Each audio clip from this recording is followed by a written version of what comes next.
correct or true what I was saying and experience. So, was as well, are pleased with our work. We feel we are continuing the work of the Black Panther Party with dignity. Good brother, you are an inspiration for our people. Keep up the good work. Stay well. Pete,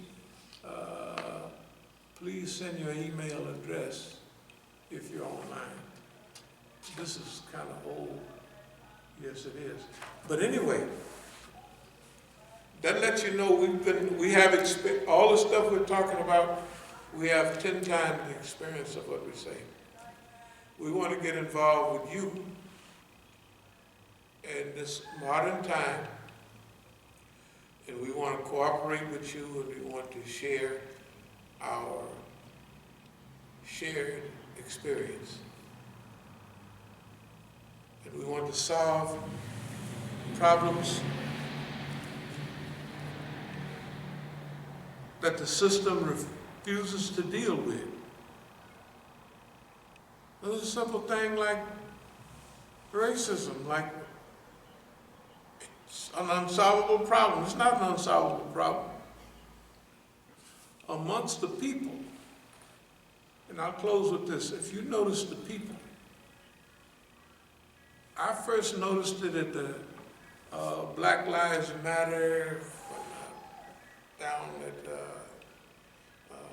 Malcolm X Park. Sakina asked me to go down. It was mostly young high school kids and what have you. And they were, I was shocked because half of the kids was white kids. Right in D.C. And they were saying stuff like, do they really stop you? You know, like they show video clips of New York, stop and frisk, the broken window syndrome. Do they really treat you guys like that? Do they really do that? And of course, you know, our kids is looking at them like, what planet you come from? And they don't, because they know that they come from that part of Northwest, and they're just not, when we was over there, they was doing it, but now, they never experienced this. But now, when these telephones has been magic for black people. Because the thing, just like the people didn't rise up in LA to Rodney King, and you saw it. They could have beat him to death. And his word against us, a drunk nigga against us, but they got it on camera. I don't notice if y'all notice, I used to always have my camera taking pictures of all this stuff out here, them arrests and stuff. Of course, if they get in court and they don't know nobody took pictures, they say, well, we did this at 1 o'clock. We did this way and that way. And you have one picture that shows different, right? Anyway, we want to express our cooperation with you, and we say to you that finally we are, like you, tired of this. But why did we do all of this stuff over the last several years, many years? It's because we had to have proof. Undeniable proof. Redundant, so it's over and over and over again. Remember, in Oakland, I'm arrested 8 times. But I'm also taken to the crazy house out there in Oakland. Yeah, y'all from Oakland? You know the John George Center? John George, he used to be a black congressman. And the people are waiting outside of my house. And I just drive on down behind them. They stop and they pull me over. They said, well, you seem as though you're gonna harm yourself. I said, harm yourself? Myself, you must be crazy. So they called the ambulance. They say, you've heard of 5150, of course. That means that's for crazy. And they called me, and the people took my blood pressure and everything. You know, the ambulance, it said 275 or something other. I said, y'all is lying. I said, if I had that, I said, my eyes would pop out or something like that. They'd be red, you see veins, you know what I mean? And so they said, no, we're going to take you to see John George. And I said, John George is dead. I know John George. That was a friend of mine. John George was a councilman back in the 60s and early 70s. I said, I know John George. John George is dead. No, we're going to take you to see John George. I didn't even know they had named the crazy house up there. So they took me to the hospital, and then to the crazy house. When I got to the crazy house, I said, first thing, it was an African there doing security. Imam Musa, Imam Musa. I said, yeah, it's your brother. So another nurse walked by. I said, ma'am, what church do you go to? I go to Allen Temple. I said, would you call J. Alfred Smith? That's the biggest church in the neighborhood, I mean, in the region, probably. I said, would you tell J. Alfred Smith that Miss Ream's boy, that they done arrested him and brought him up here to the crazy house? Because my mother was big in the church, my sisters, my whole family, except for me, of course, was big in the church. And anybody pass away in the family, I always give a eulogy and stuff like that. Of course, everybody knows us there, you know. So I said, would you call J. Alfred and tell him that Miss Ream's boy is in there, you know, up here. And she called him. And then I was given counseling. First of all, I'm down there, not booking, but you can call it booking. The lady says, now I was getting ready to run. They said, are you homeless? You know, because I had run a club. So homeless. I said, I see you looking in my wallet there. I said, open a little side slit there. I said, what do you see? And they pull out 500 creased dollars, you know, because it's just something you carry in case something happens. I mean, you can tell they've been there for 50 years almost. I said, do you have $500? No. I said, well, you must be crazy. What are you doing? Are you homeless? I was asking the question that. I said, you see that Bank of America slip there? Little slip. I said, what does it say available? 49,000 something dollars. You got 49,000 available. That means you can go down, you can get that right there and forget about the other part. Just, clear the checks. Because we had a little money. Now they gave all that money to what's the name them later. That's okay. They gave $100,000 away. There ain't no problem. I'm going to finish up with this. We put up with all of this and more. This is only 2% of what happened. So that when we go into court, we will be able to express through the process of redundancy over and over again.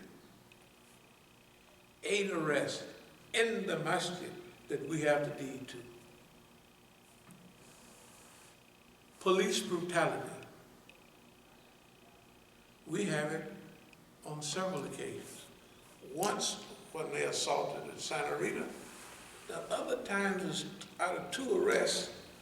You know, when you handcuffed behind and they putting you in the little cars back there, and you tell them, you know, and maybe you just drove from somewhere, and so your knees is kind of, I say, hey man, y'all gotta fix it so I can stick my legs out, because, you know, sitting there like that, at that time, you know, not now, but at that time, it was still.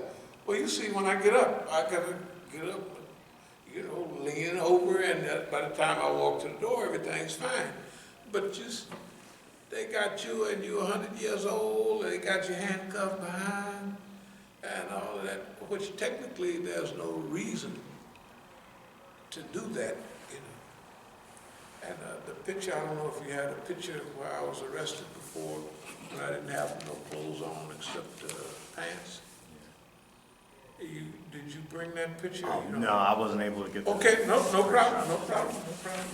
What I want you to do, and I'll close with this, are there any questions or comments about anything?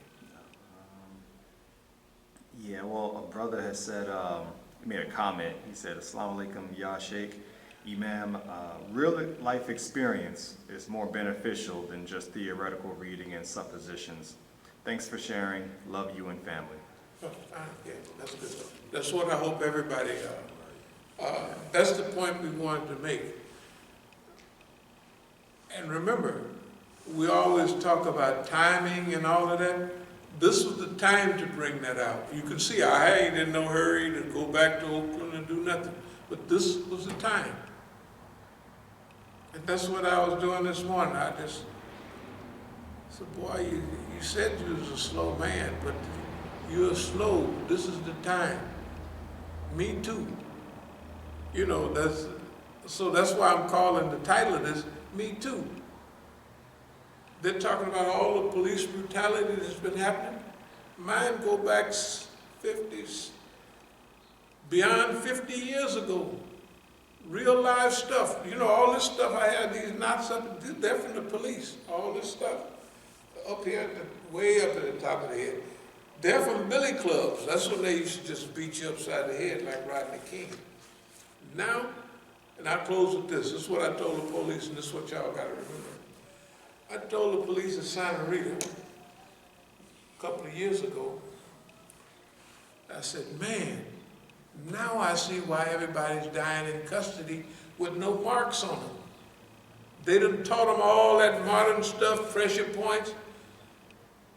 The police knew he had his knee on his neck, and if he keep it on there a certain time, and that police knew when this guy called for his mama, he was 1 minute away from dying. When you have a bowel movement, that's what you have when you die. Your autonomic muscles relax, and you have a bowel, yes. One of the things that's coming out are the Israeli tactics that are being used. So can you kind of mix? Because I don't think they can hear us. Yeah, I got to get another mic. Yeah. Okay, they might. You were saying about the Israeli tactics. The Israelis have been training U.S. police. Some go over there, and they send some over here. They send them from Baltimore and other places. Yeah, they're using Israeli techniques. That's why this is the time. This is a time for a transition. And if we stick with this, now remember, dear people, we're going to have to stick with this just like we stuck with this year in and year out. Family members being killed, people being almost on their deathbed, shot all these times. No, that's not the time. This is the time. This is the same discipline all of us are going to have to deal with these centuries-old problems. We talked about it the other day, that if you have bottled up, built up pressure inside, you have to have a time or coordinated or organized release. That's what you do. You don't take your pent-up frustration and run out and waste it, throwing a rock in a store or just doing some shouting. You focus it like a laser. of the system and you change and improve that part of the system and you stay vigilant on it. You don't go home and go to sleep. When we won 2 or 3 rights back in the 60s, early 70s, we said, well, that's fine. And they came right back at you. Because remember, they're organized. And they're going to come back at you. And everything they gave you last week, they'll take it right back. Why? Because we have a short memory. And they're systematized. That's why this time we have to change the whole process and the system itself. Constitution is over 200 years old, and could you drive a 200-year-old car? You don't drive them old wagons down the street they used to use, them old Studebaker wagons. Well, why you think you can run a 2020, a 21st century society on 19th century legal propositions? It's not possible, and that's why people will have learned how to game the system, the whole system. Wall Street, look at today. The stock market went up today with all these demonstrations and all that. If it was any other time, if they can force it to go up under any conditions, they can force it to go down under any conditions, whenever they get ready. You and I, we don't have any control over our life right now. The human being feels better about themselves in the relation to how much control they feel they have over their own life. We are living a ridiculous existence under the control of crackpots and ultra-rich. This may be the last go-around to fix it, because all the small businesses will go out of business, probably on this go-around, or most of them. That means the reconcentration of wealth upwards.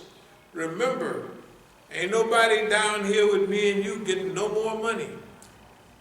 All the money is being transferred up to the top. That's what Wall Street was about. It was right.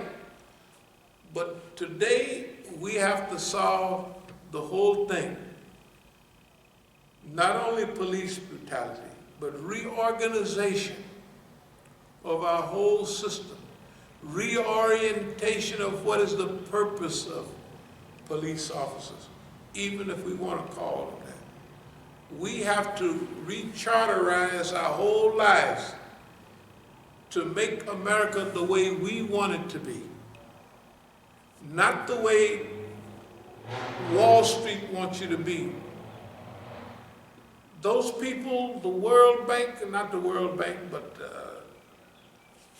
what's the thing they got right down there? The Federal Reserve. You study your old Constitution. They've been working on making you broke and crazy for a long time. 1913 is when the World Bank come in. What is this thing here? It's an emergency alert. Let me see what this emergency alert is. But anyway, that means what we're saying must be an emergency. Like, look, I'm gonna tell you. Extending the curfew. Yeah. Huh? Extending the curfew. They're extending the curfew. Extending the curfew. They're gonna make it more days. Yeah. That means that there's gonna be one at night, Yeah. maybe tomorrow night. Yeah, tomorrow night, tomorrow night, what they said, June 1st, June 2nd. That starts at 7 p.m., is that what it said? Yeah, 7 p.m. So that means there'll be people down there. We'll go down there in the day and leave at night. We don't argue with nobody. If we can get it fast enough, if I shut up in a hurry, you can do that right now, right? Yeah, I can start the process. How long would it take, you think, to get it? This is about a 2-hour video. 2 hours? This is about a 2-hour video. It's probably gonna take about 2-3 hours to get it to a DVD. Oh yeah, it's 4 o'clock. It's It's 5 o'clock now. yeah, 5 o'clock, we'll do some. I'll tell you what, they're gonna be down there in the morning, ain't no sense us getting all crazy. We'll go down there in the morning. I'll duplicate them all night, inshallah, and we'll go down there. And the last thing I was gonna say was,